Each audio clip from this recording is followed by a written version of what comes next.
So welcome. My name is Cyrus Worrells. I'm Director of Programs at the Institute for Spirituality and Health in the Texas Medical Center. And the Institute, for those who are new to our programs, was founded in 1955 as the first nationally accredited chaplaincy training, hospital chaplaincy training program.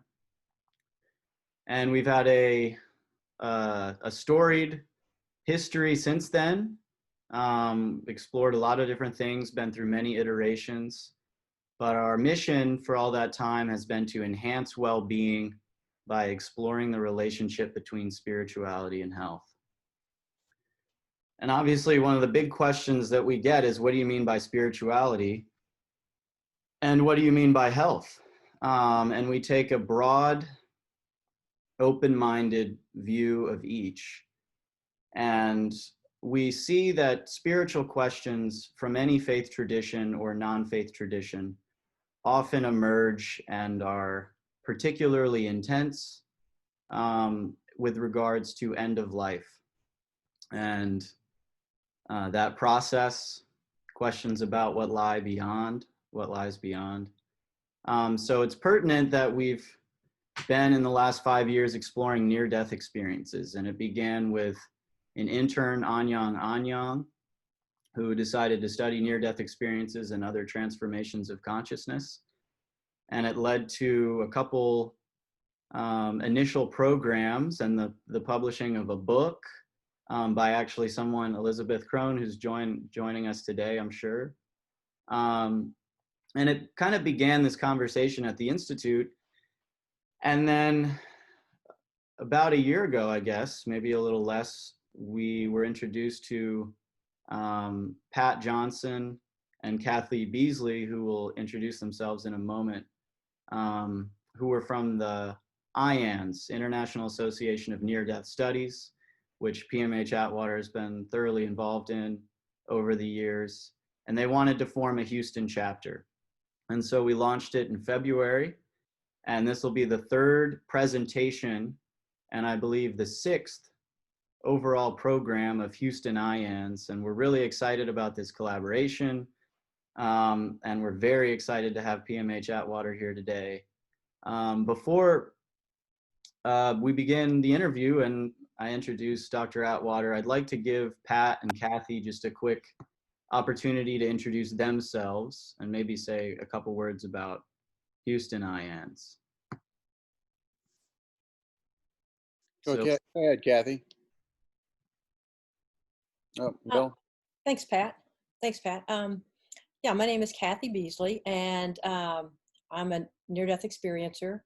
And shortly after my experience, about a year later, after my recovery, I met PMH Atwater at a retreat in St. Louis. And I was kind of a mess. I didn't quite know what to do with what had happened to me. And she was one of the people that gave me sage advice and calmed me down and helped me find the path forward. And so I'm thrilled to have her here today. She helped me, and she's got a lot of interesting things to talk about.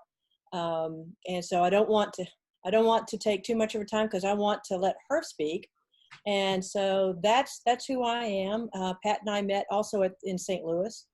And we formed this group with Cyrus's help and ISH not so long ago. About a year ago, we started talking about it. And we're thrilled you're all here, and we hope to do more. So we hope you join us soon. And that's me. So Pat? Yeah, my sentiments exactly.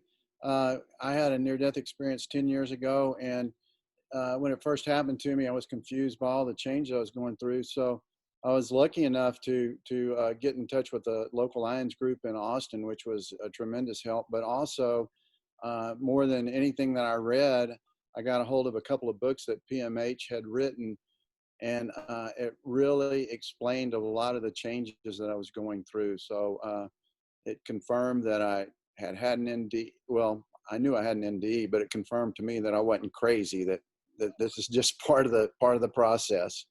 So I'm forever grateful to her, and we're super excited to have her here with us today. And we really appreciate all of y'all being in the audience today. Thank you. And one more thing, just real briefly, I'd like to say that when I was kind of coming out of my health issue, I walked up in a bookstore and I saw a book written by PMH. I opened it up, I scanned through a few pages and found exactly what I needed to give me a guidance and help also that I was not crazy. She talked about a place called The Void, which I'd experienced. And the book itself was the first step in connecting with everyone that was able to give me some guidance. So PMH has written a lot of books. They're out there. You can go find them. But again, her book is actually what helped me. So it may help you too. So I'm going to mute myself and we'll get started. Okay. And just real quickly too, to give everybody an idea of how these meetings go, we will have the presentation with Cyrus and PMH. And after PMH has given her presentation, we'll be open for questions and from the audience, and we'll have a short break. And then after the break, we'll have a support circle for anybody that has had a near-death experience or anybody that's just curious about it or wants to know more about it. Everybody's welcome to participate in the support circle. With that being said, I'm turning it back over to Cyrus and PMH. Can't wait to hear you. Thanks, guys. So that's sort of the personal for PMH and what she's offered to Pat and Kathy. And for those who are unfamiliar, Dr. Atwater is one of the original researchers in the field of near-death studies, having been exploring and writing about them since 1978. I thought it was 10 books, but in fact, she's completed 18 books on her findings, a lot of which have then gone on to been verified in clinical settings.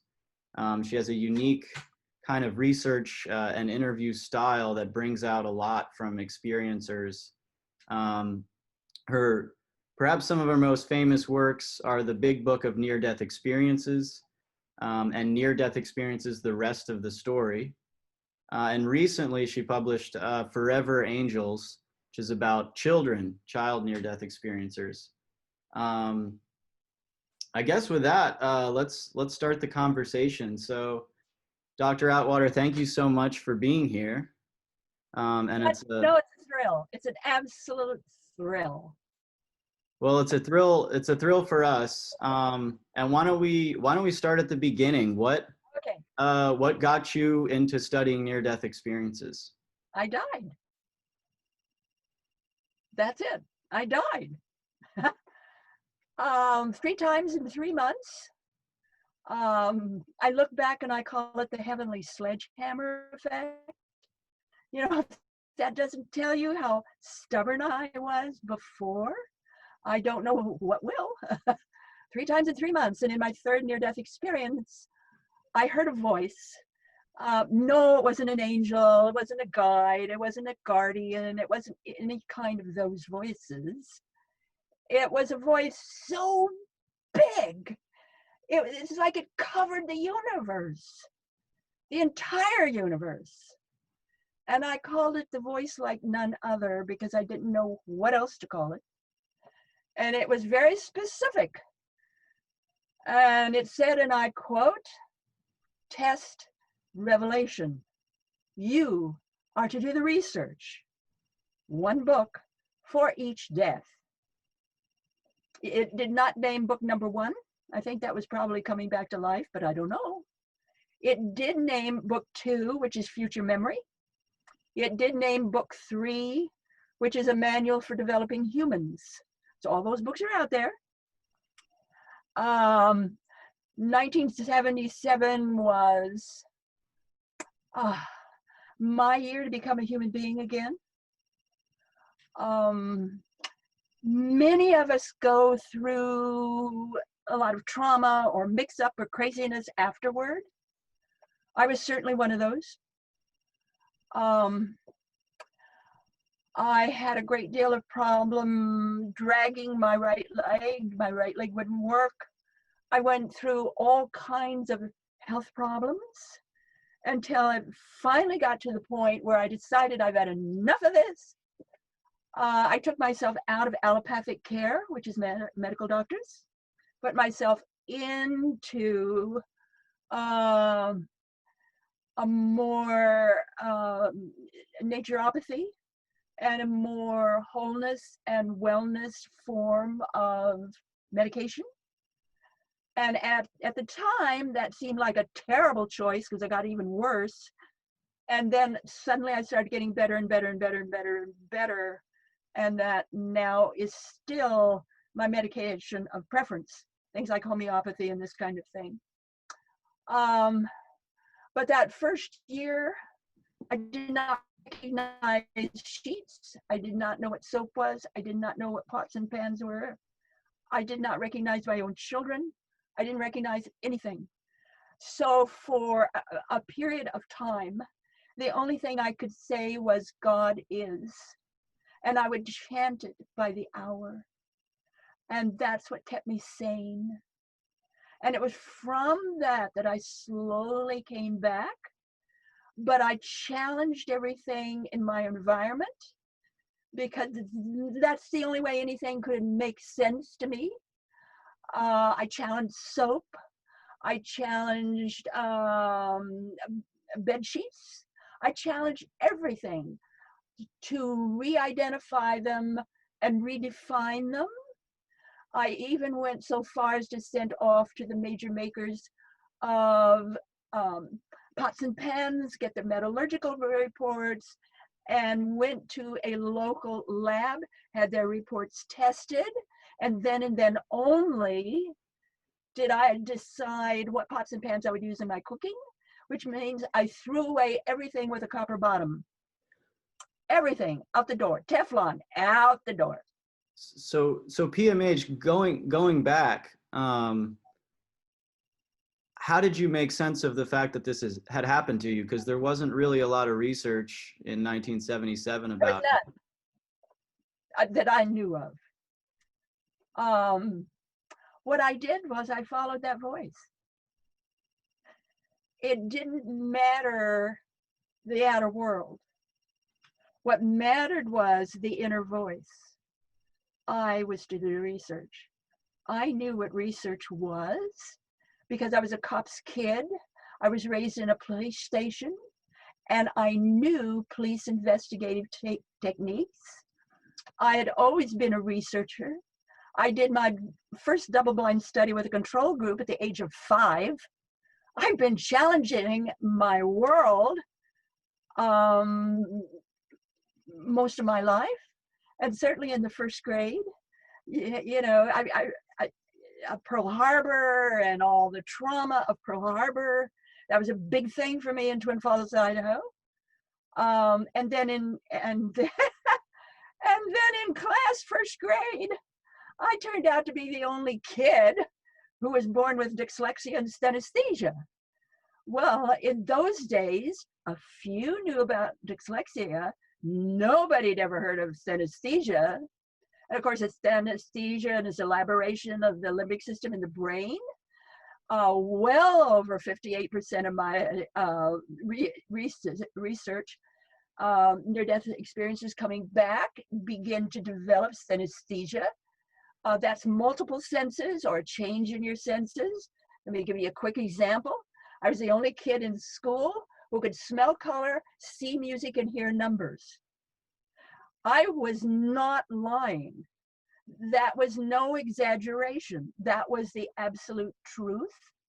And I spent most of the first grade on a tall stool in front of the class, having to wear a tall conical hat that said dunce on it as a bad child who told lies. So at the end of the first grade, I decided that all adults are stupid and I was never going to be an adult when I grew up. And so I was a fighter. And so that determination and that voice and that power so directed me that when I was reasonably human, which we're now talking about 1978, when I was reasonably human, I left Twin Falls, Idaho, traveled across the United States and began my research in the Washington, D.C. area. I had met just before that on a trip to Chicago, Illinois to visit my aunt and uncle. I had met at the airport Dr. Elizabeth Kubler-Ross. And her plane was late for about an hour or so we sat down like a couple of kids on a bench. And I told her about my near-death experiences. She's the one who said I was a near-death survivor. She never used the word experiencer. She told me about the phenomenon. I'd never heard it about it before. She said I was, you know, a near-death survivor. She never mentioned Raymond Moody. She never mentioned his book. And so I now knew what the experience was. I now knew it had a basic floor line, if you want, or a basic pattern. And that's all I needed. That's literally all I needed to go out and do my work. And I did. When I was in Washington, D.C., I started giving talks, meeting other experiencers, and one led to the other, which led to another, and other people would invite me in. And I even gave one talk at the police station, which I thought was just great. I felt so at home, even in the Washington, D.C. area with cops, you know, other police officers, yay, team. But I just went out and did my work. Did not matter to me what anybody else said or did. I was doing what the voice told me to do, and that was it. Yeah, I've been listening to the near-death experiences, the rest of the story, and I was so amazed that out of the 3,000, it's probably since that book was published 10 years ago, you've probably interviewed more, but I think at the time, nearly 5,000 now. Nearly 5,000, that you estimated about 60% of the encounters sort of happened synchronously, like people just knew that you were the person to talk to. Oh, it was wild. No one can explain what happened. I got a job for an telephone interconnect company, which means they sent me all over the middle states and the eastern states to be on hand to help out with phone installations. And let me just give you an idea of how crazy that was. This is one example. I'm working my job. I needed a coffee break. This is in Macon, Georgia. Walked over to a local truck stop, sat down in the middle of the floor, empty, but on a little table, and I'm reading a little paperback. And this man walked up to me. I swear, he was as wide as he was tall. And he said to me, "Is anybody sitting on that chair next to you?" What? No. "Would it be okay if I sat there?" Well, okay. So he sat down, put his arms on the table, looked at me eyeball to eyeball, and he said, "I want you to know that I still drink, I still cuss, and I still chase women. But I want you to know all about the time I died and what happened to me." He didn't know me, I didn't know him. And that's the way it happened in city after city, you name it, doesn't matter. I was getting in a taxi cab in downtown Washington, D.C., and this fellow, the darkest skin I have ever seen on a human being, is a taxi cab driver. And he looked at me, and again he pointed. "Aha! I can tell by your eyes. I can tell you all about the time I died." Just like that. He didn't know me. I didn't know him. I didn't say anything. And I finally decided that I must be wearing one of the sandwich boards. And on the back of that board, it says, please tell me all about your near-death experience. Because it didn't matter whether I was in an elevator, didn't matter where I was, it happened. Job site, walking down the street, didn't matter. Taxi cab, didn't matter. Wow. And now 5,000 conversations later, you have a Adults and children, yeah. wealth of data. So the topic for today, as you know, is the integration of the near-death experience. And you've already kind of alluded to some things, and obviously you have your own experience to draw from, as well as some 5,000. A whole lot of others. Yeah, a whole lot of others. So I was struck when you mentioned the dunce cap and synesthesia. And maybe that's a nice sort of visual or salient segue into the after effects and the changes, profound changes that many experiencers find after having an NDE, and also the challenge of often feeling kind of different and maybe not wearing a dunce cap, but wearing in some way a different kind of cap. And how do they fit back into their lives? How do they integrate their experience? So I'm wondering if you can maybe start us off by sort of giving a sense of what are some of those common changes and after effects that. Well, first of all, I want to say how I found this out. Because a good police officer,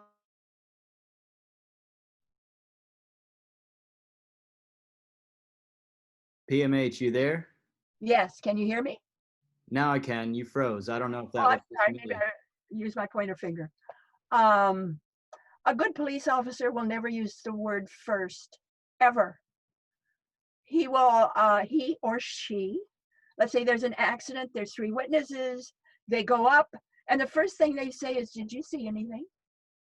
If the individual says car, then the police officer can say car. If the individual says accident, then the police officer can say accident. You can never use words in advance of the individual. So one of the little scruffs I have with scientific protocols. They use words in advance of the individual. You cannot do that. And the individual must always be able to work and describe and say things in their own way and their own time. So I did that as often as I could. I got in their homes. I was there with the family, mom and dad, the kids, maybe husband and wife. So my research comes from observations. It comes from analysis. It comes from looking at the rest of the story, because that's where the story is. You know, we all know that 99.9% come back with the loss of the fear of death. We know that most of them come back with no sense or fear of, certainly of death, but very open and more loving, more giving, more friendly. We know about that. But I'm the little kid in the crowd that's saying, but wait a minute, there's a lot more than that. And there is a lot more than that. When you come back with your senses different, or maybe off and on different, maybe they're steady, maybe they're off and on, that's very disconcerting. When you come back unable to behave in the manner you did before, unable to talk in the manner you did before, unable to hear and understand in the way you did before, that is very trying. And you wonder why. You know, you're still conversing, you're still talking, but people are looking at you kind of funny. Like, what are you talking about? And you word it a little bit differently, and they still don't understand you. Certainly, one of the things that we find very helpful in families is helping the family to open up and just listen and hear, not judge, not put any labels on anything, just let the experiencer talk. That makes a huge difference for the experiencer and for the family. Just let them talk. Just let them verbalize. Let them emote and just, you know, let it come out. That's so difficult when you're different, to just let it come out, especially if you have electrical sensitivity. And easily, maybe 3/4 of them have electrical sensitivity, which means you're not wearing a watch, or you're blowing up the watch, or the watch doesn't work. What I've found from a lot of near-death experiences is they have converted from a battery to a solar watch. They don't have any problems with solar watches, but they can't use a battery.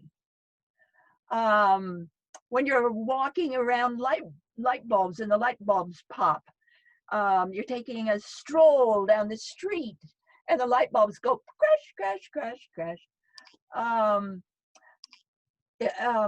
You know, these kind of differences that are very physical, sometimes perceptual, sometimes based maybe on judgment. It's like you love everybody. You love everybody. It's like every woman you see is your mother, your daughter, your sister, your aunt. Every man you see is your father, your brother, your uncle, your son. It's, you don't forget who they are. You know who they are, but you love them all. You just love them all. And you sort of have to get into that role-making ability where you begin to behave in such a way that you don't turn the family and the others off. Let me give you 2 examples of what I'm talking about. There was this man in Southern California. He was a real estate agent. It was his second marriage. He had 2 children with a second marriage. And when I was talking to him, he said, "Oh, I love more than I ever thought I could love. I love my wife more. I love my children. I love my coworkers. I love my customers. I love everybody." I heard from him a year later. His wife could not stand to be in the same room with him. His children would not own up to him. He was so confused. He said to me, "At a time when I love more than I ever thought I could, I seem to be turning everyone off." He said, "I just need to leave this house." And he did. He walked out. He walked out on his life. I don't know what became of him, but he never came back to his family. Let me give you another example. This is a young mother. She has 2 kids. Her father is a fundamentalist Christian minister. She's in the state of Georgia.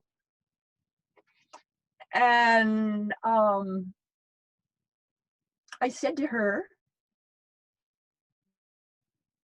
why don't you attend your husband's sermons anymore on Sunday morning? I mean, why aren't you there with him at church on Sunday morning? She says, "Well, you know, I invent little stories and I stay home and I can't go." And I said, "Well, why can't you go?" "Well, I know he's lying to those people. That's not the way it is. And I cannot be in that room with him.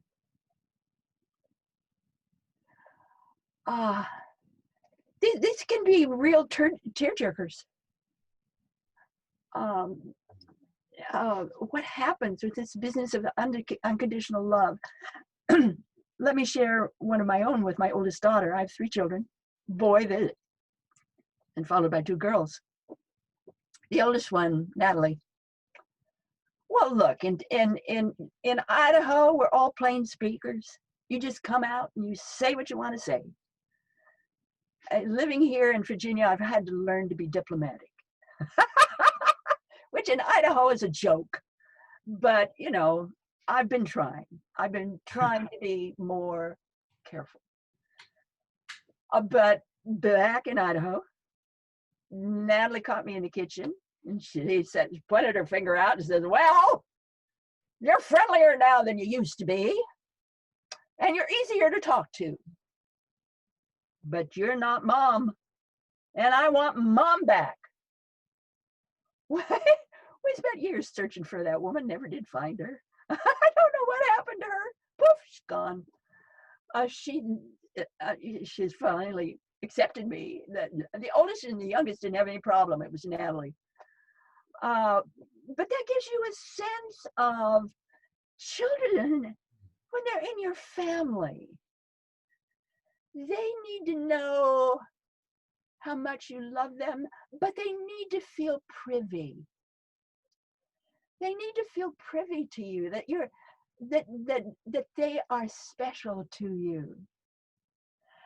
And that's really hard to convey when every kid on the block is just as special as they are.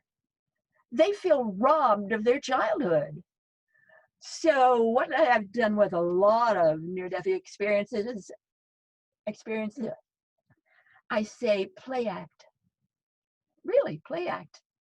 Make them a little bit more special. Act it out. And they feel good. And afterward, you feel good because they feel good. And you walk on and you go on your way. It can be a real puzzle sometimes. Let's go on here to the fact that you're more sensitive to light than you were before. So very often your windows are wide open or your curtains are wide open.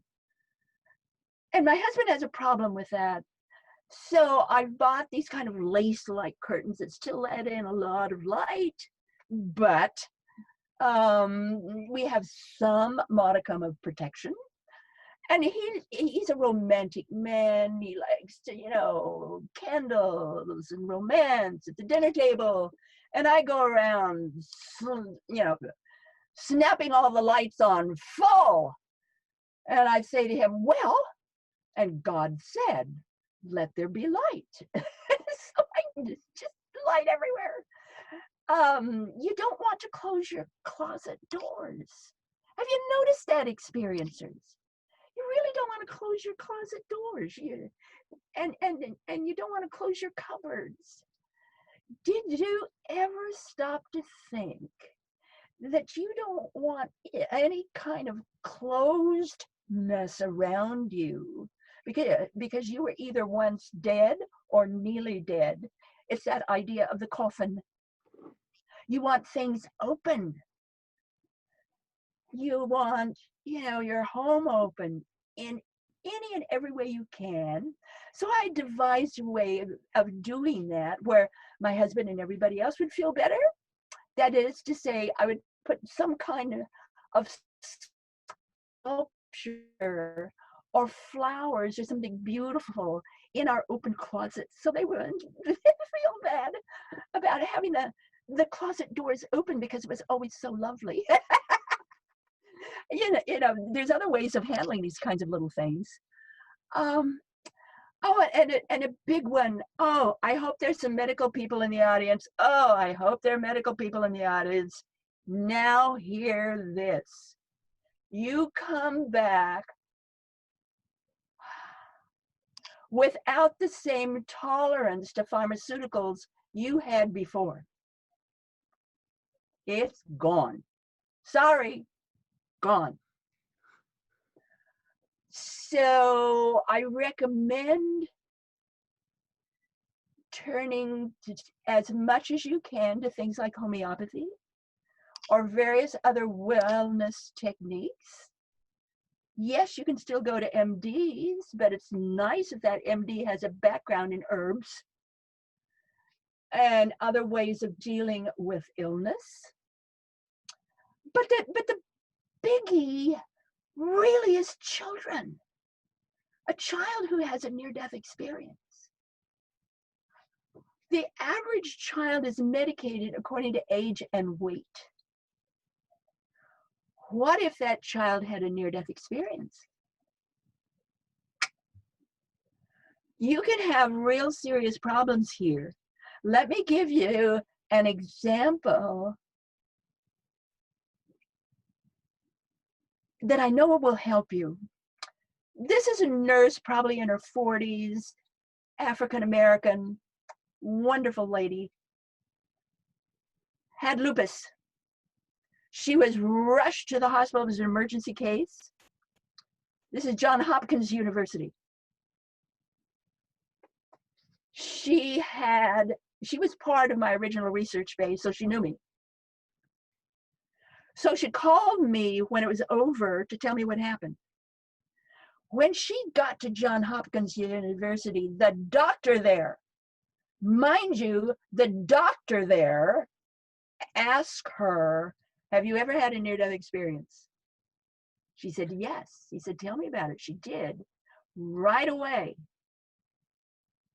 he put her on the mildest drug he could give her, child's dose. Overnight, she was well and went home. I did the best I could to get a hold of that doctor. I could not find him. But I'm saying to all doctors, especially emergency room docs, when you do your initial assessment, please ask if they have had a near-death experience. If they had, that will change the pharmaceuticals and how you use them and how much you prescribe. I'm saying with increases in sound levels, that can be a really big thing if your child is a teenager. Because what do teenagers do? They want to go to these places where the decibels are tippy top high. Sound levels are really out of this world. And the kid feels that they need to go there because they want to, they want to be part of the crowd, but it's killing them. They're near-death experiencer. How about light again with maybe youngsters, maybe teenagers, anybody who goes out to play sports and it's the middle of the day. They could be asking for problems.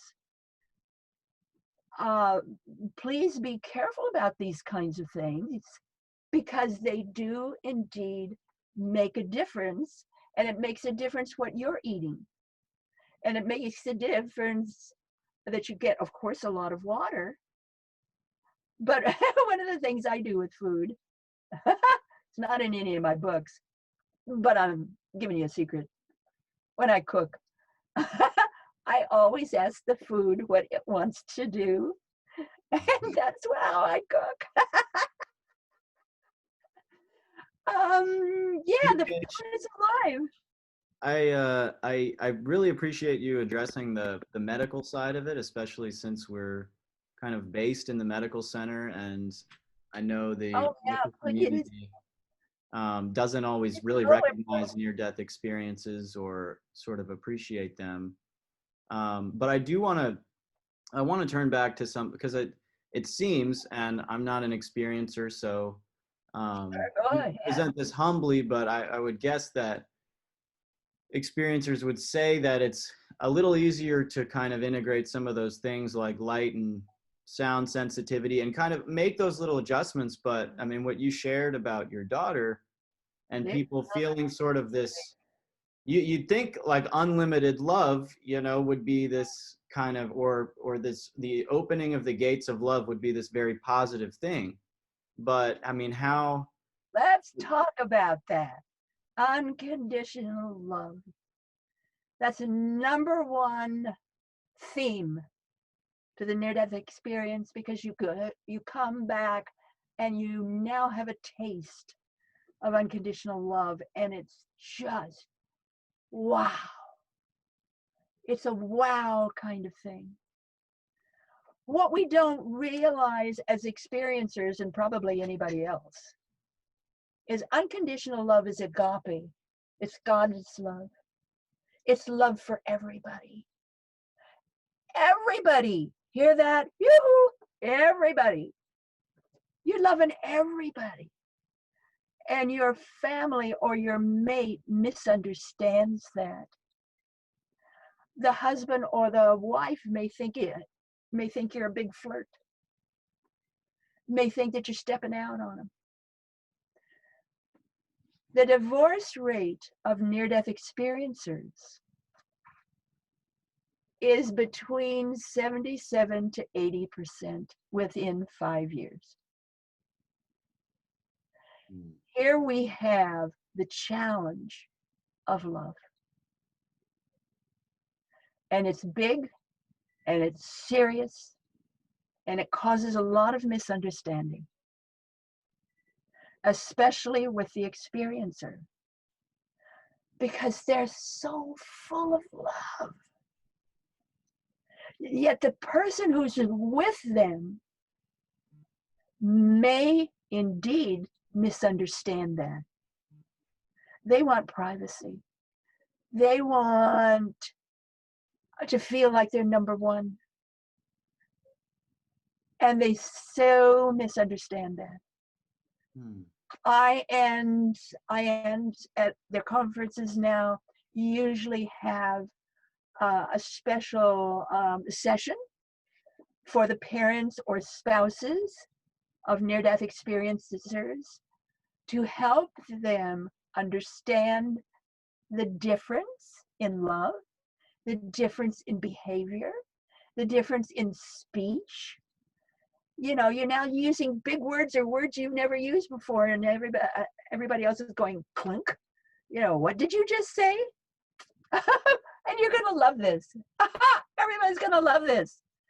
Most near-death experiencers will wake up between 3 and 4 in the morning. Usually every morning.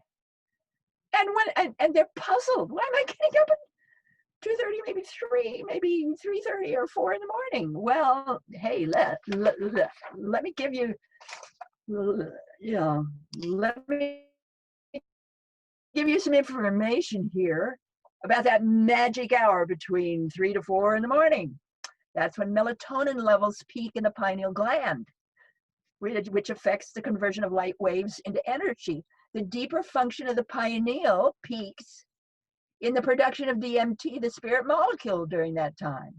The Schumann waves, which is the base frequency of the earth itself. The Schumann waves are called the earth's heartbeat. It always peaks during that time. So you're uplifted, but you're more in tune with the earth, so you're uplifted by the lifting of the earth. Did you know that most crop circles in the world appear during that time frame, 3 to 4 a.m.? Medically, that time frame, 3 to 4 a.m., is called the hour of the wolf. That's associated with congenital heart failure and all other kinds of health problems and death. But it's also called the hour of the muse. because that time frame is a great time for inspiration and uplifting ideas and music and innovative art and all those kind of wonderful spiritual understandings. And of course, 4 a.m. is the first prayer in the morning for our Muslim brothers and sisters. Mm. So this is a special time frame, 3 to 4 a.m., and most of us wake up during that time frame. You know, I just gotta say that we have certainly electrical sensitivity. I've mentioned that. Sound sensitivity, light sensitivity, less aging. Mm. Most near-death experiencers afterward have lower blood pressure, suddenly lower blood pressure. Please know that's normal. Hear that, docs? Please know that's normal. PMH, I want to particularly direct to Sure. a definition of spirituality that we use. And I said we keep it open, so we don't use any one definition, but one that we like to use for spirituality is our innate ability to connect to one another, to our environment and the creatures of our environment, to ourselves, and to the transcendent mystery that many of us call God, Allah, or Krishna, or choose not to name. So you've touched on how it can be challenging in our relationships with others, that we have this love for everyone, but then that can be difficult. What about people's relationship to the quote unquote transcendent mystery, and how, you know, people that are of a certain faith or without faith, you know, how does it impact their worldview and the communities that they're a part of? Well, you certainly got that with that minister's wife. 2/3 of the near-death experiencers in my research base left the church of their choice at that time. They left it. 1/3 stayed. Those that stayed often tended toward being evangelists. That is to say, being more emotive and more expressive about their truth of God. Those that left wanted to explore different ways of expressing the idea of a Godhead, the idea of deity, whether it be shamanism, whether it be going to India and following a guru, didn't matter. They wanted another way, or a fuller and better way of getting in touch with and expressing what they now knew. And most of them now know there is deity. You know, doesn't matter what you call it. Doesn't matter what religion you want to point to. They're into the spiritual, i.e. spirit. Spiritual means spirit, led by spirit, full of spirit. If you weren't psychic before, you become psychic after. If you weren't psychic before, you become very psychic after. Some become mediums. You're there, many of us, able to see disincarnates, especially children in a hospital. They'll be describing to the nurse or the doctor all of the others that died that are walking by. Drives the nurses and the doctors nuts. And they try to get the kid out of the hospital as fast as they can. Very often you're open to disincarnates. I would say to everyone, learn as much about that as you can, because that can be less than happy. That can be less than, it can be downright negative. So learn what this is, learn what it's about. I say to everyone, I haven't done it yet, but I want to make a sign someday that's over our the entry to our home, and that sign will say, welcome, whether you're wearing a body or not. It's just that open. You know, you see the soul of the tree and you talk to the tree. You see the soul of the poison ivy. You see the soul of the grass. You see the spirit. You see it, you know it, you smell it, you're there. So it's not a matter of wanting to know more about this, but it's a matter of this is real. Birds come to you. Fawns come to you. Children come to you. You're in a grocery store and suddenly you got little kids coming to you and they feel comfortable around you. Why? Well, it's you, what you emanate. That loving allness, that allness that you know you're a part of, you're there. It's not a wanting to learn about God. It's not a desire to know about God. Rather, it's maybe a challenge to know what to call that. But you know that deity, that sense of deity is real. You're filled with it. Your home is filled with it. Your life is full of it. And you do not want to hold back. You have to. If you insult other people or scare them. But around me, there's that sense of allness and joy. And it's every day, even if I'm miserable, I'm just full of that joy. I'm joyful in misery.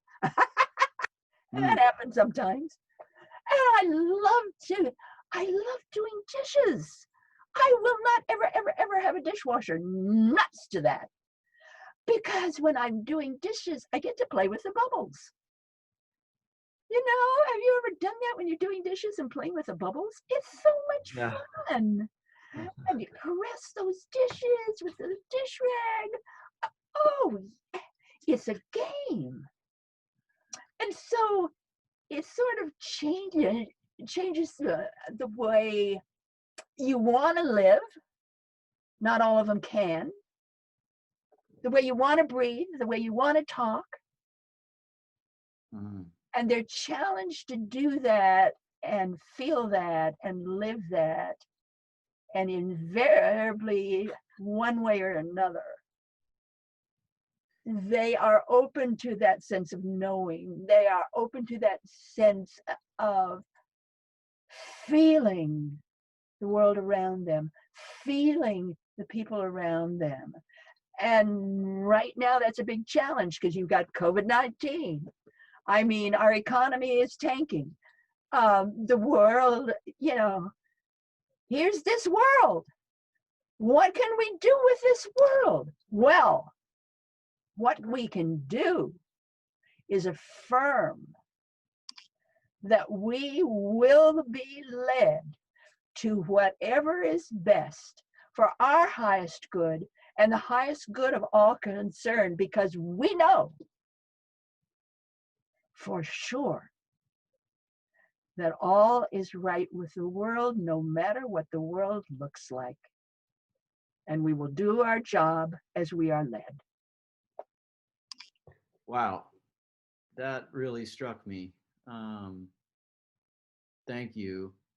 And you've said multiple times, and maybe this is just personally relevant to me, but I'm sure it's very relevant to a lot of experiencers.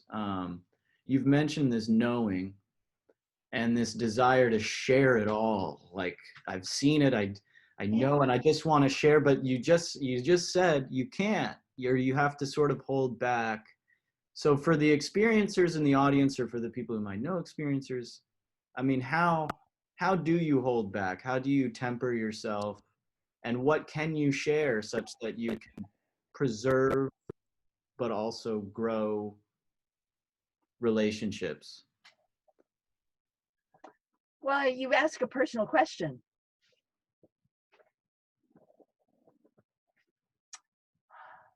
I did not hold back. I went out and did my job, but I paid a price, and I paid a big one.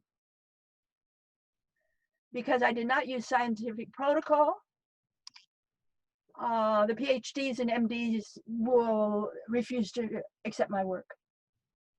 Even though my work was ahead of theirs, even though I had more proof, I had more really analyzed, really solid research.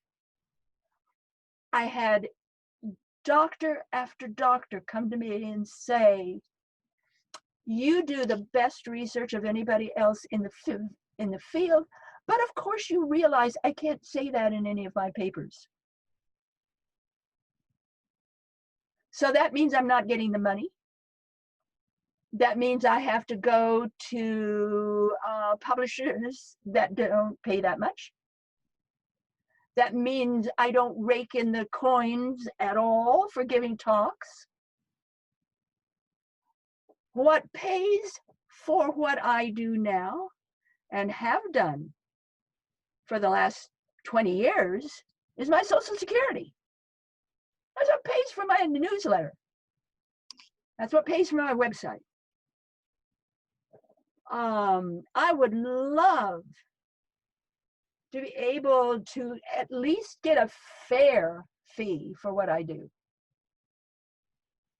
Sometimes I do, most of the time I do not. How many people are buying the Forever Angels? Right now, everybody needs to buy that book and talk about that book. Near-death experiences in childhood and their lifelong impact. Anyone who had a near-death experience between birth and the age of 5 will not match any other experiencer in the field. They are different. And the way they are different challenges us all. Most of these kids did not have a before. So they're coming into this life in full memory of where they were. They have a very different kind of challenge than the rest of us. So please, please, please, everybody, get the Forever Angels, near-death experiences in childhood and their lifelong impact. Every doctor in the field get that book. Every parent in the field get that book. I have had even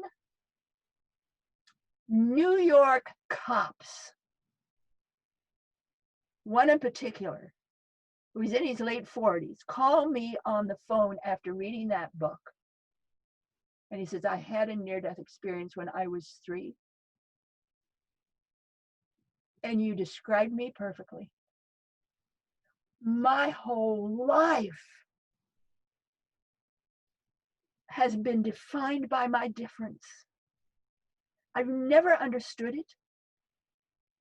It has been a painful challenge for me.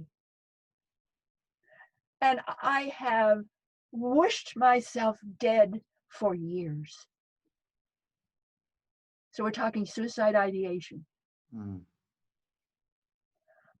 For people who have a near-death experience during those ages, as they age,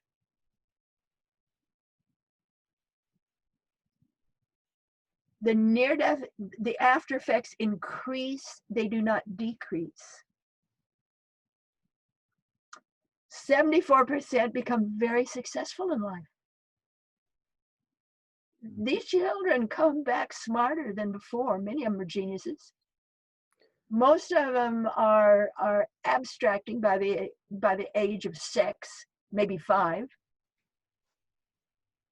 Incredible kids. The same figure, 74%, have suicide ideation. They want to go back. They never get over being homesick for heaven. Can you We've got to speak, look at this, folks. can you speak to that actually in adults that as well? And I think if I remember, it's kind of more in kids that have had a harder time integrating experience. But I know even for adults, there's like that sense of like, maybe I still want to be in that beautiful place. And many describe a choice to come back, but still maybe a longing to go home. Yeah, and even when they're back, wanting to, return again. There's about 5 to 6%. But if you look at the overall numbers of adult or I'm talking about the older children, the teenagers, the adults, it's come up now to almost 12%. And we don't talk about that in near-death circles. Certainly, most of the researchers don't talk about that at all. But it needs to be talked about. We need to look at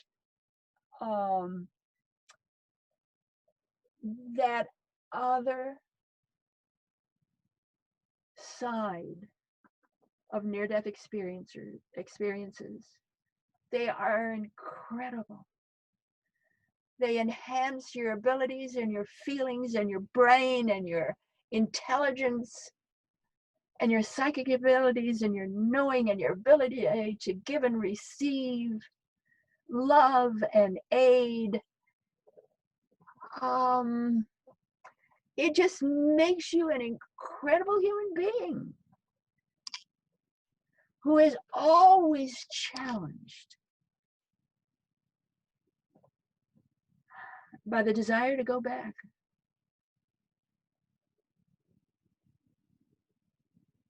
Especially if you were among the young who don't have a before.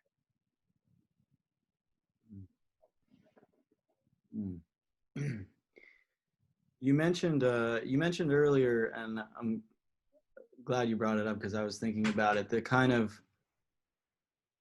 challenges you faced in presenting your research and maybe facing the skepticism and I would say cynicism that kind of pervades the academic and medical communities. And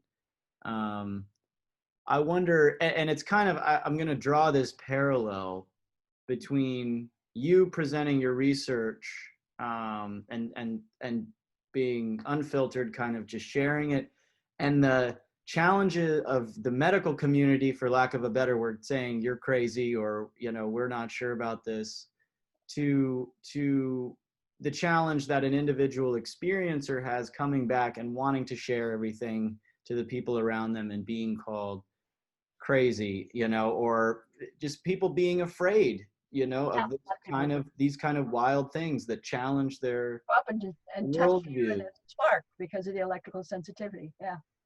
So how, both in the general case of you sort of trying to present near-death experiences to the scientific community, as well as the individual trying to tell their story to their family, what are some ways that you can invite someone in to really hear you, to really understand, to consider it fully, and not sort of shut down and be afraid of the idea and your experience? For experiencers, we're not talking me here. For experiencers, it's really helpful if they can invite their spouse or their mother and father or their children to just listen to what they have to say and not judge them. And then get, for instance, the Big Book of Near-Death Experiences. That's the world's encyclopedia of the near-death experience. And it's presented in such a way that anyone, I repeat, anyone can read it and gain from it. So that's very, very helpful.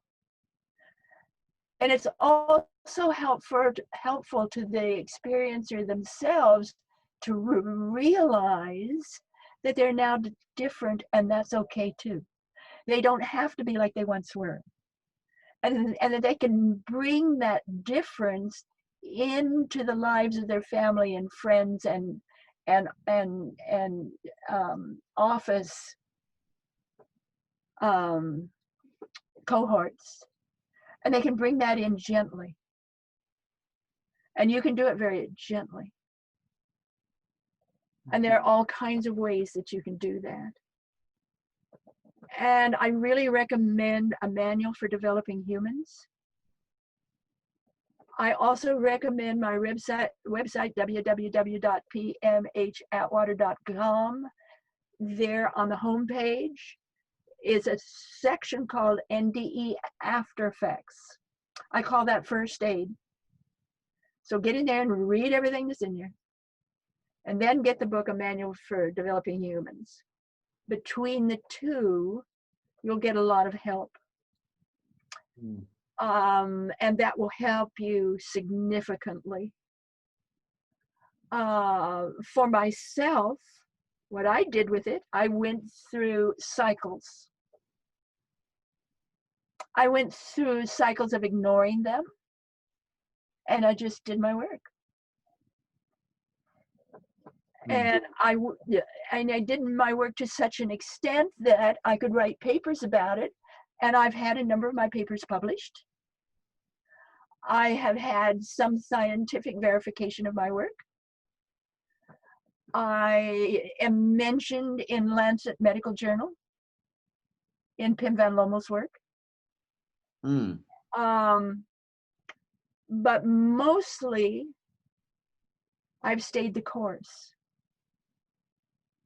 Let me be fair and honest here by saying that there was one time I'd written Coming Back to Life, I'd written Beyond the Light, and it was so bad, the attacks against me, even having lawyers coming down from the northern part of our country, knocking on my door and saying, can you prove you said this? Did you write this letter? Fortunately, I kept carbon copies in those days when we actually used carbon. And I, let him read it. And he said, well, this just shows you're angry, nothing else. I mean, I was not guilty. I was not guilty of any of these things I was accused of, but I was accused nonetheless. And it got to the point where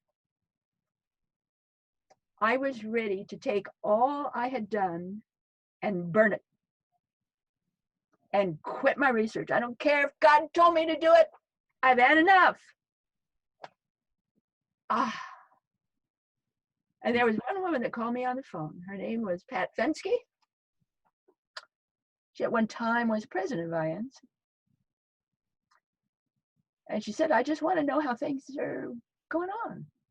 So I told her. It took an hour. I spent a whole hour naming names, telling her what was happening. She had never heard of any of it. No one was spreading it. They were doing it, but they weren't spreading it. Some were, some weren't. And she said, well, will you please just keep doing what you're doing, and I'll take care of the rest. Well, I guess she did, because I agreed to keep going.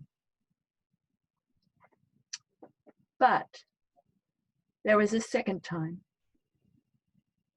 And that second time was, not that long ago, maybe 15, 20 years ago. 15 years ago, maybe.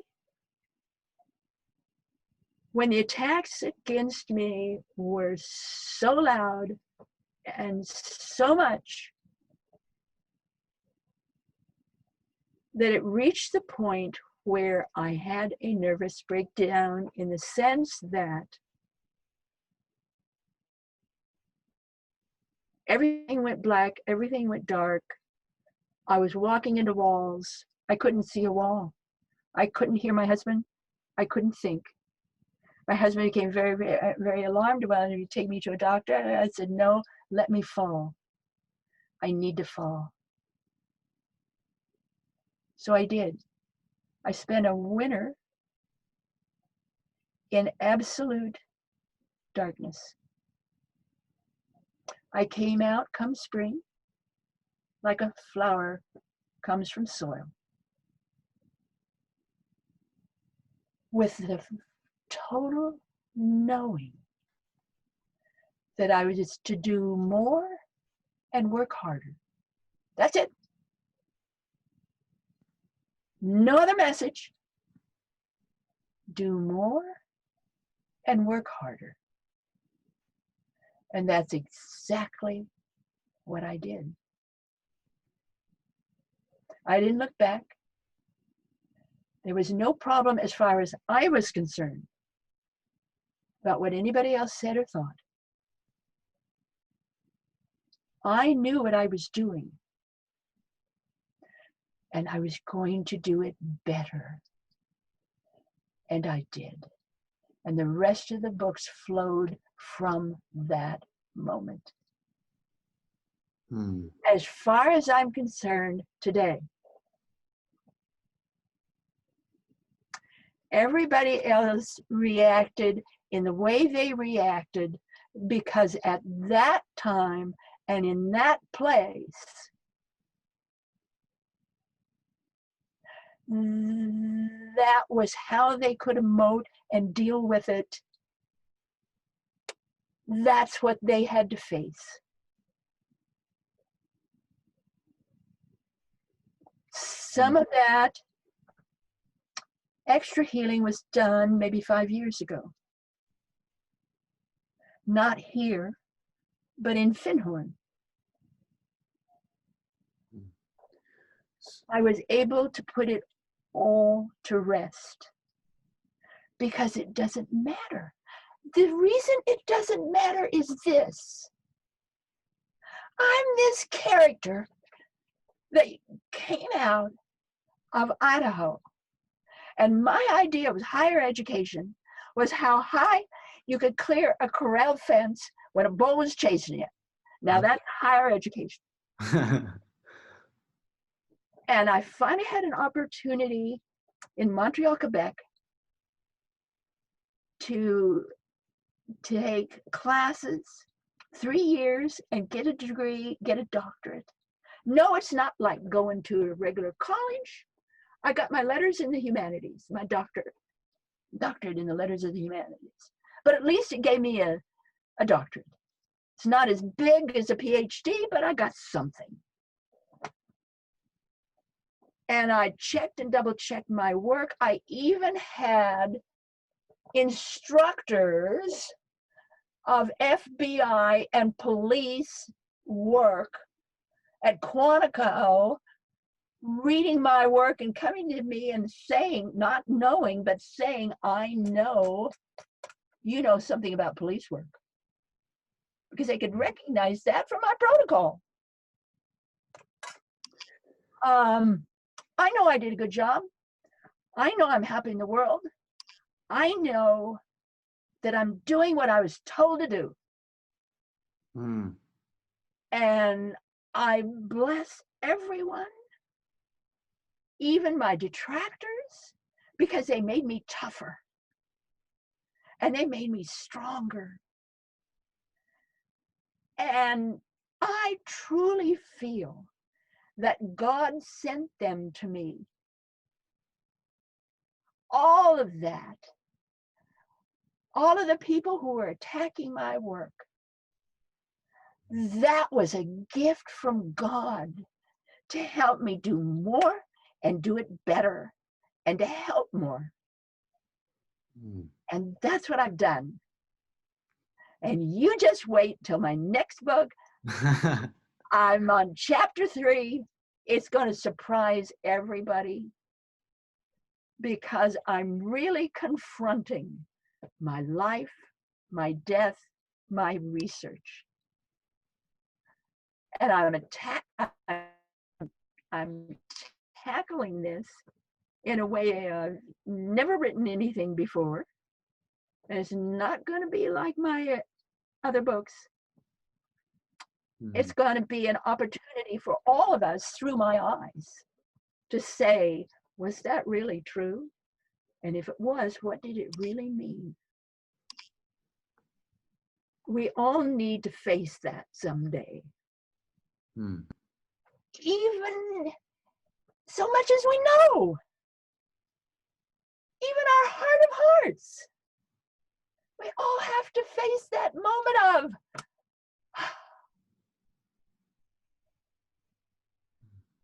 is it really, really, really, really real? I know it's real, but is it really, really, really, really real? We have to face that moment of total release where we can put it all together and walk on. Wow. Well, thank you. Thank you for sharing your heart so beautifully with us, and thanks for your courage to continue doing this work against all the challenges that you faced. And I hope, and I'm sure that the near-death experiencers in the audience can relate that kind of challenge to probably a lot of the personal challenges that they've had amidst so much knowing, being detracted and critiqued, Sure. and called crazy. And Yeah, betcha. so with that, Gifts. I hope everybody gets this. Those are all gifts. They're all gifts to you to help you integrate more fully what that near-death experience is to you. Your detractors are your gift to help you more fully integrate. Thanks. So I think we've got some time for questions, and I think the best way to do this with over 30 people is to have you just put it in the chat. And I know you've already put some questions in the chat, and there's been a lot of conversation going on in the chat. So I can look through those, but if you guys can just re-input your questions, and I'll voice them to PMH. So shoot, whoever's got a question, type away.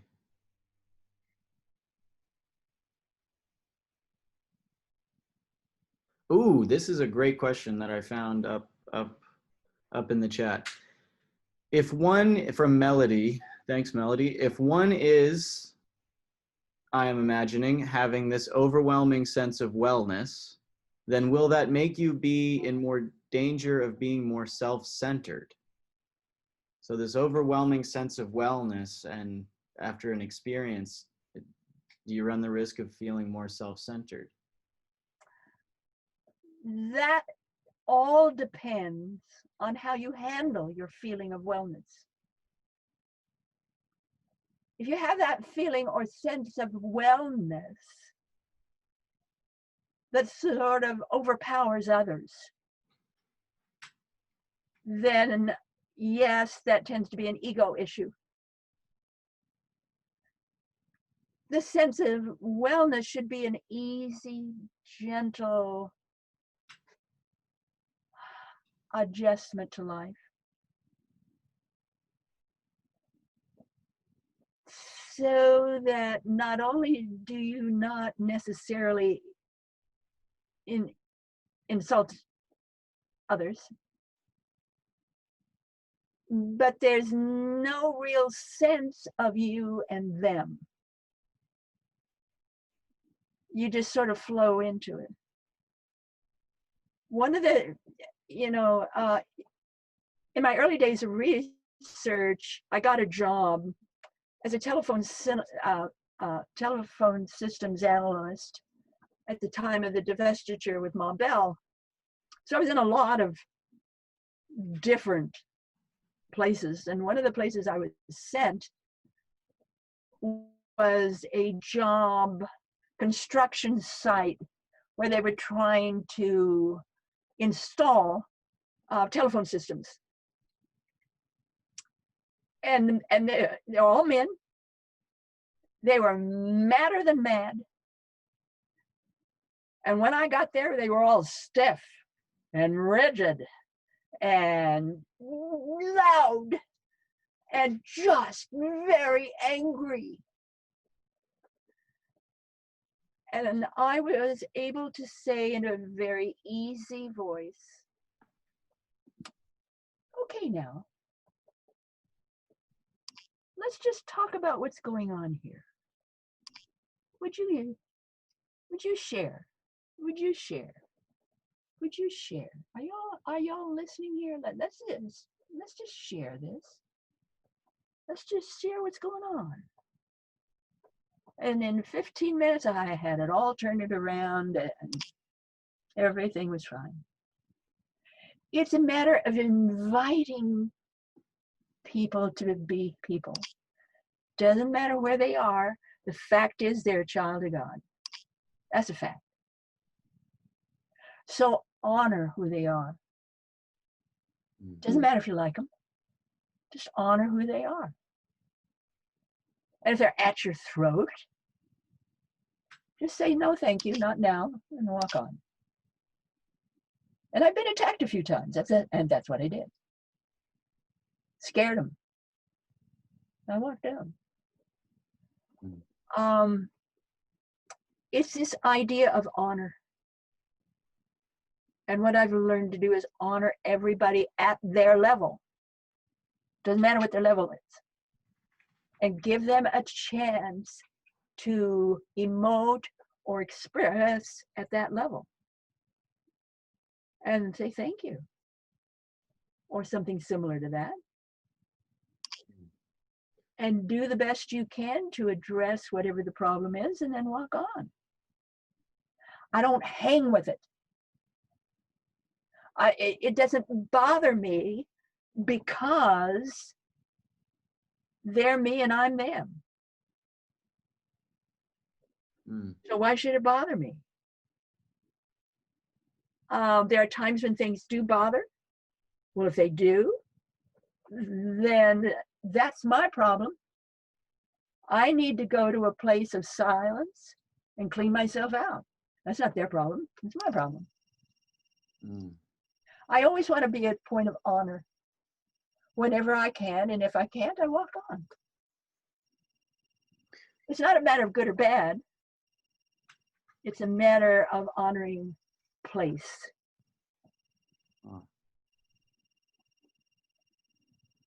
I like that.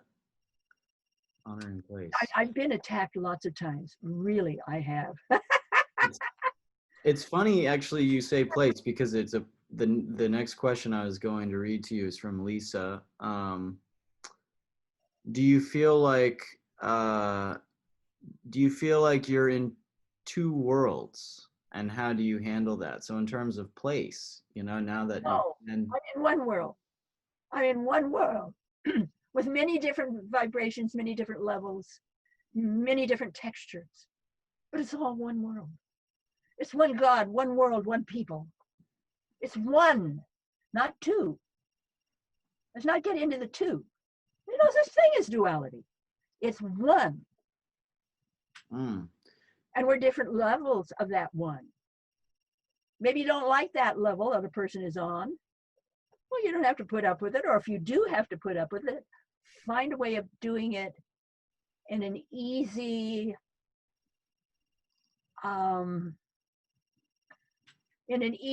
way that you're not bowing to them and you don't expect them to bow to you. Just allow the release of that tension. What's the problem here? Let's explore it. So Michael, if I misrepresent your question, then feel free to add something in the chat. But Michael said concerned about overgeneralizing, and if I'm depicting this correctly, it reminds me of something that I heard in, well, just an approach that you took in kind of calling out some of the way that pop culture, especially after Raymond Moody's book, and the way NDEs get depicted often sort of generalize. They generalize, they miss some of the darker, more challenging things, they overemphasize some.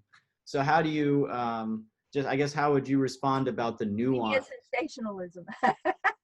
Yeah, media. So how would you respond and kind of clarify the, obviously we don't have time today to get into all the variations, but how would you kind of characterize the nuance and the differences between different people's experiences?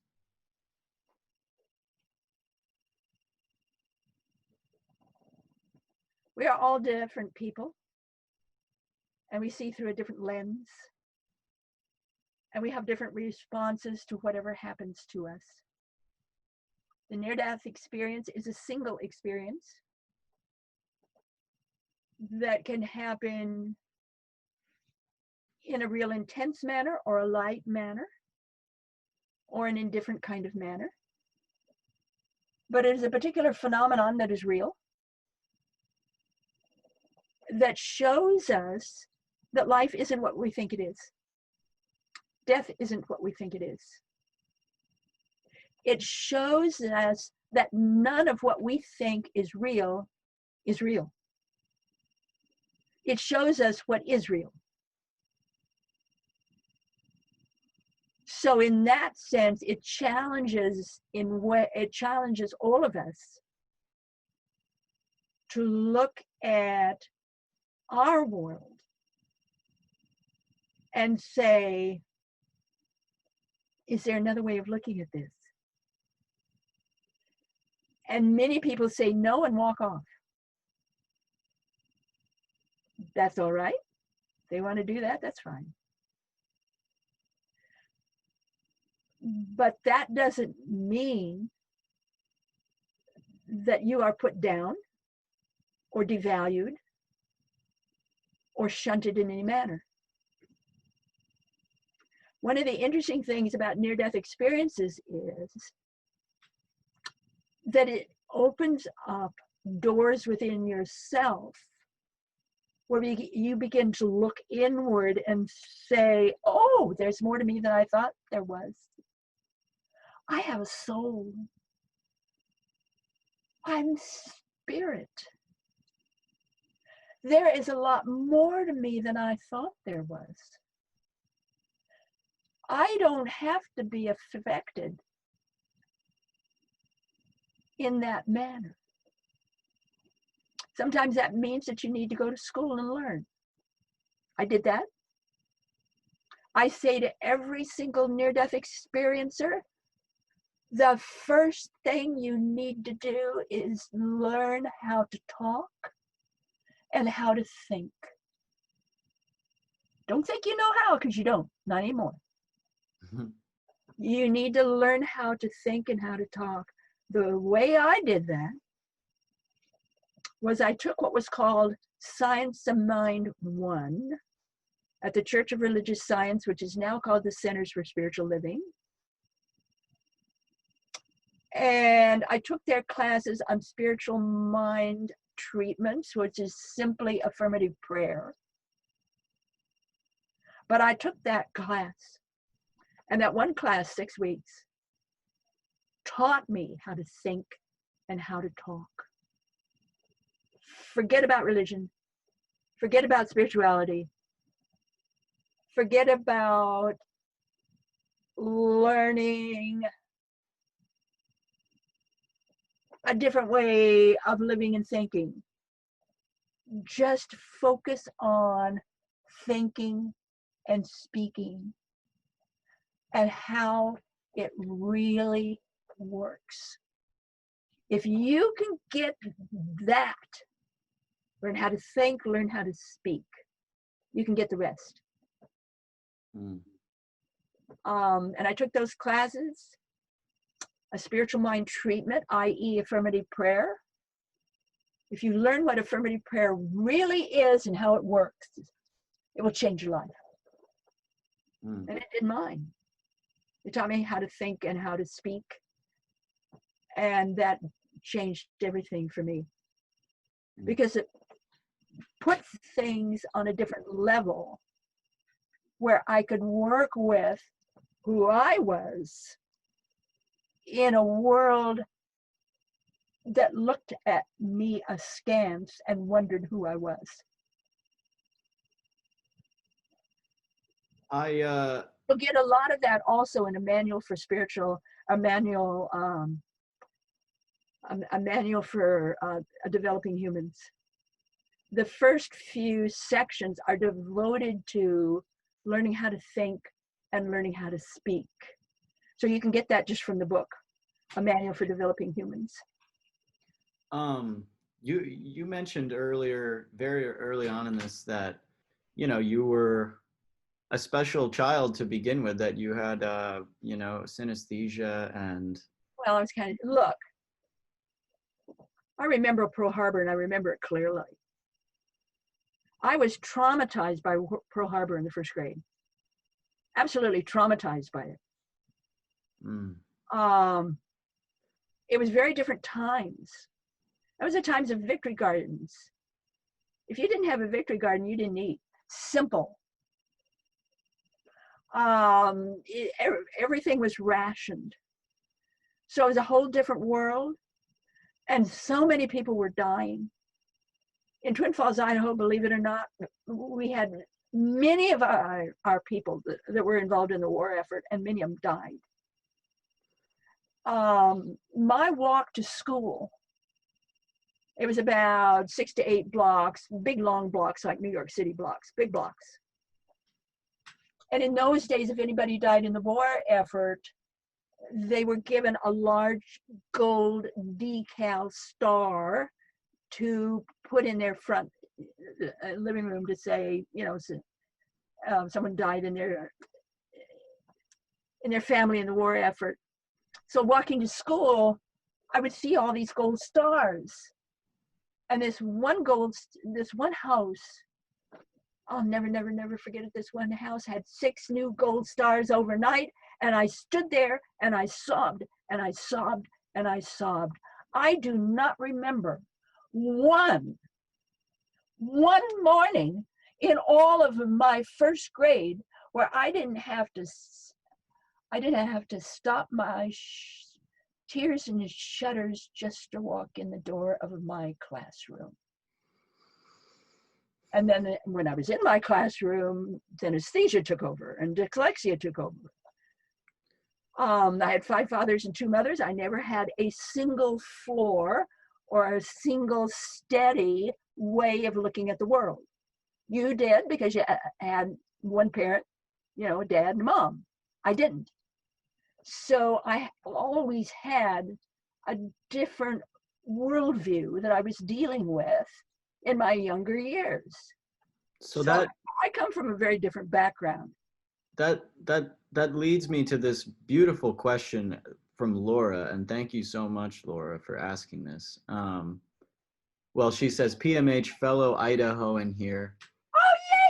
Oh, yay! And she asks, hold on, I go back up.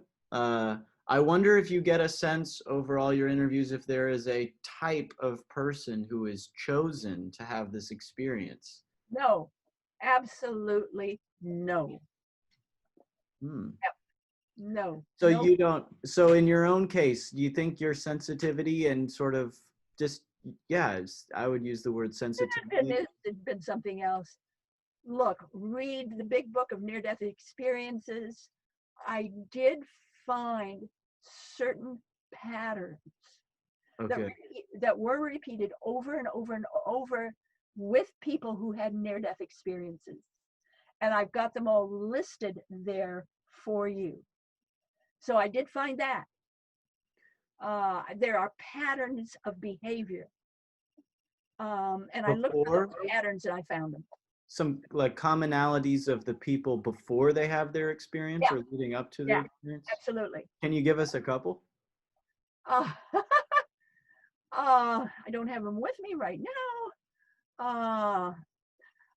One of them that I found was those people who were very satisfied with their life and felt that they had their life in full control.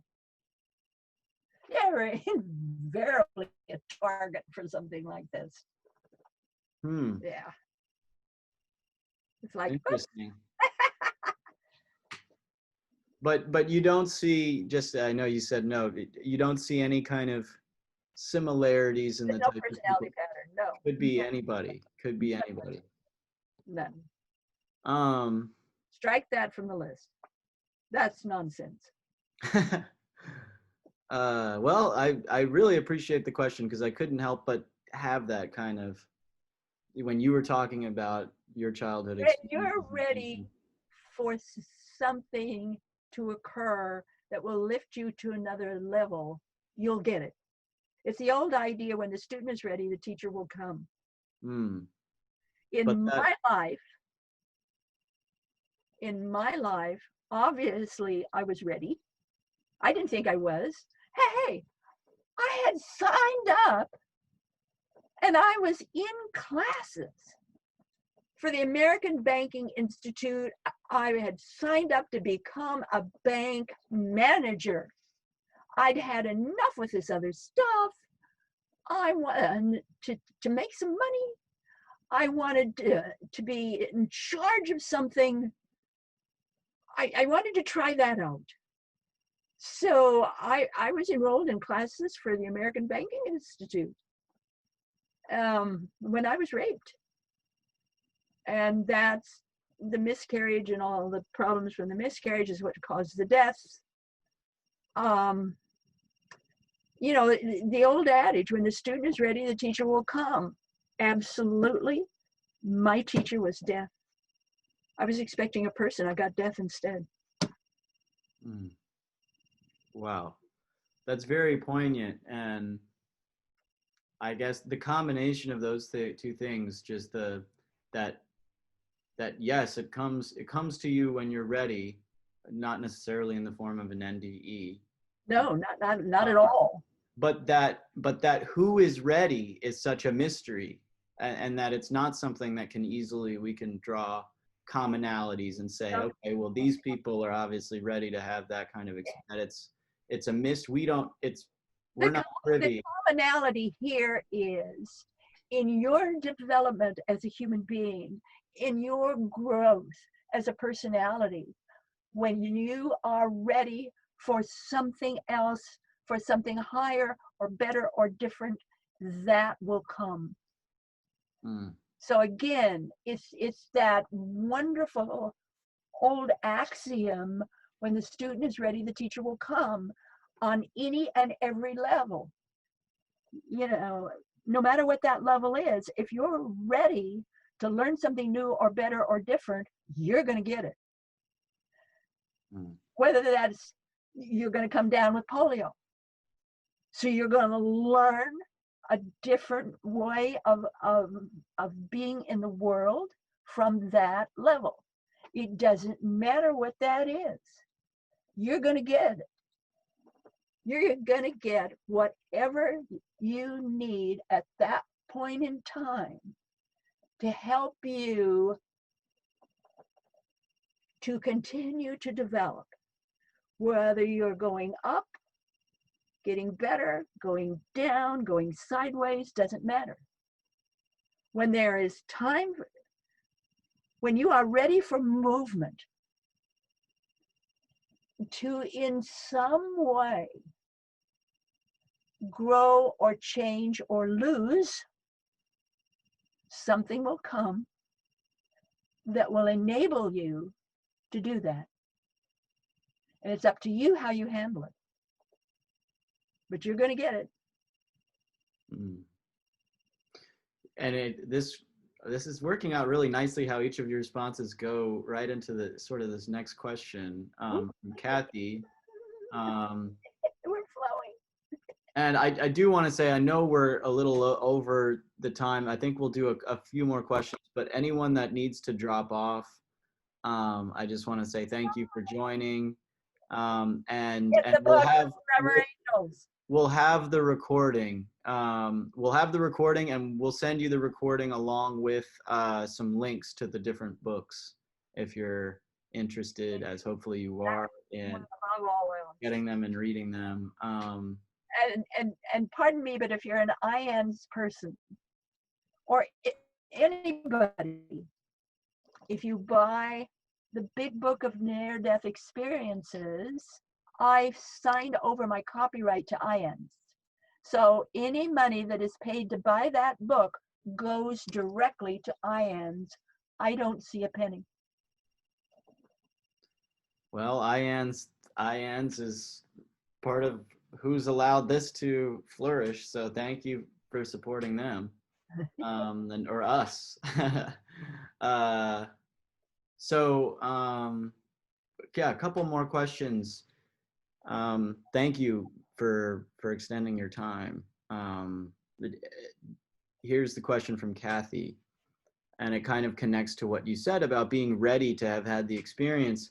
Do you think that the mission that some have after an NDE, like yours with research, does the mission that you have after an NDE help discourage the suicide by giving you, Sometimes yes, sometimes no. Just depends on how you're accepted, how it works out. Sometimes that crashes on you.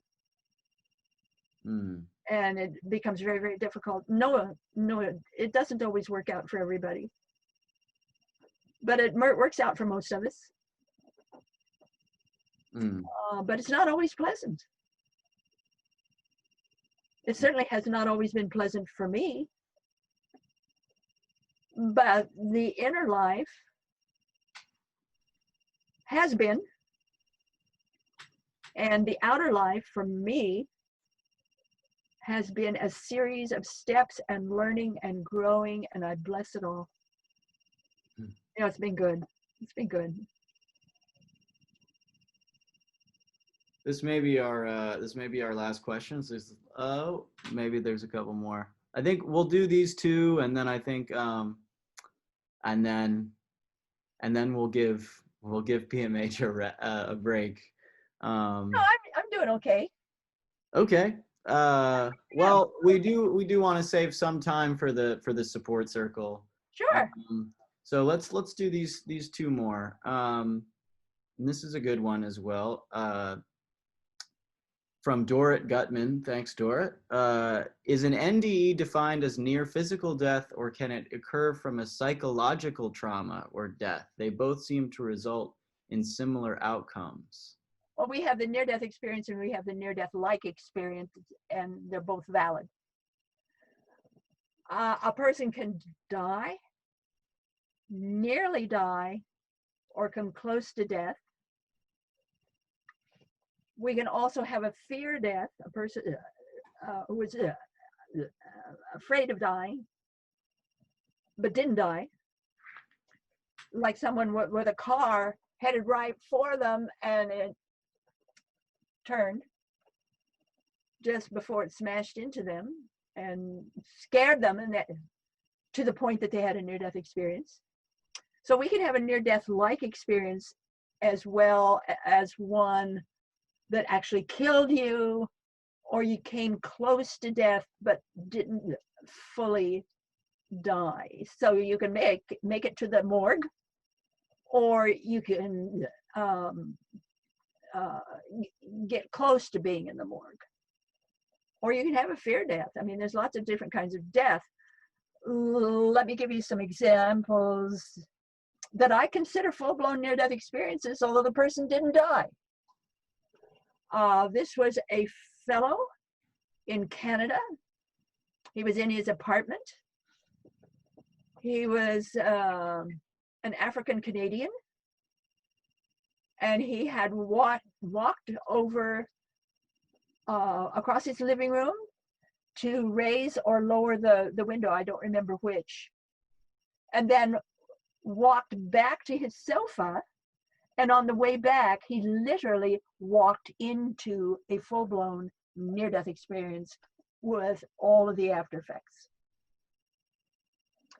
Another one, a woman on a Sunday morning went out to her front porch to pick up the Sunday newspaper, which is always very, very big. And she was rising up after picking up the paper, and she looked into the morning sun, and that full, that full just glow of that morning sun. And she went into the sun and had a full-blown near-death experience, and then had all the after effects. The clue here with near-death experiences is, do you have the pattern of physiological and psychological after effects? It is the after effects that define the near-death experience, not the other way around. Those after effects are physiological as well as psychological. On the physiological side, which most people don't talk about, but they should, there is a change, we now know, there is a change in brain function and brain chemistry. There is a change in the nervous system, the digestive system, and skin sensitivity. Those are physical. We know about the psychological ones. Loss of the fear of death, become more loving, more giving. We know about that. But we're not that familiar with the physical changes, like electrical sensitivity. Most of them come back knowing more than they did before. They're smarter than they were before, be it an adult or a child. Doesn't matter. So we're looking then at the physiological changes as well as the psychological. And again, those are all listed in the big book. They're listed in most of my books. So, and you can also get them off my website. This idea of the pattern of after effects describes the near-death experience. Whether you actually died or came close to dying, or in some way died in the life you had and became something else. Why, this is actually, I'm curious about this, but from Linda, why do you think some people are brought back from NDEs without any cognitive NDE, that they don't remember, and others have this vivid life-changing experience? Why? Whether you remember it or not, again, it's a question of after effects. Some people remember the near-death experience, some people do not. Again, look at the after effects. And it depends on how the person responds to those after effects, of course, what they learn from those after effects. Some people go to hypnotists and they're able to get their experience back. Some people do not. Some people don't. Some people are not helped by hypnotists. Some people, that comes in dreams. I can't really say why some of us have a vivid memory of it and some of us don't. What I can say is look at the after effects and how you respond to them. To me, that's the message. Do some people die and come back and don't exhibit any after effects, and presumably didn't, not just that they don't remember it, but may not have had a near-death experience? Oh, sure. Yeah. Sure, there's only about 12 to maybe 27% of those people who physically die who actually have a near-death experience. Ah, okay. That's why I'm saying to everybody, please put the hyphen in near-death. Otherwise, you're talking about something else entirely. If you just have near death, you're talking about something, you're not talking about the phenomenon at all. You have to put that hyphen in there. And then you've got the phenomenon. So yes, indeed, many people who come close to death or die, many people who have heart attacks, many people who are scared the bejesus out of them do not have near-death experiences at all. So not everybody has them. Certainly not. That's a Certainly good. not half. Not even close to half.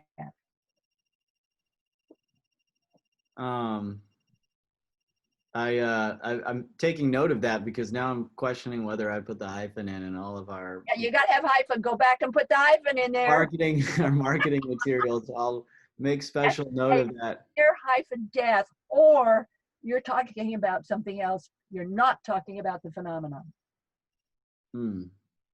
That is an incredibly important distinction. Well, this has been 2 hours of your time, and I don't know if you can stay for the support circle, but we'd love to have you for as long as you're willing to stay. I can stay for a while. And just, I'm sure if we were live and in person, we'd have the opportunity to applaud and thank you as a group, but I'm sure I'm with everyone in thanking you so much for your time, for your research and your work that has brought reassurance and clarity to so many near-death experiencers. And from me personally, I thank you for the love that just pours out of you. Just consider me a scruffy person. I'm scruffy. Scruffy? What'd you say? Scruffy. Well, thanks. Thanks for your scruffiness and everything else that you bring to us and to the world. Thank you. Thank you.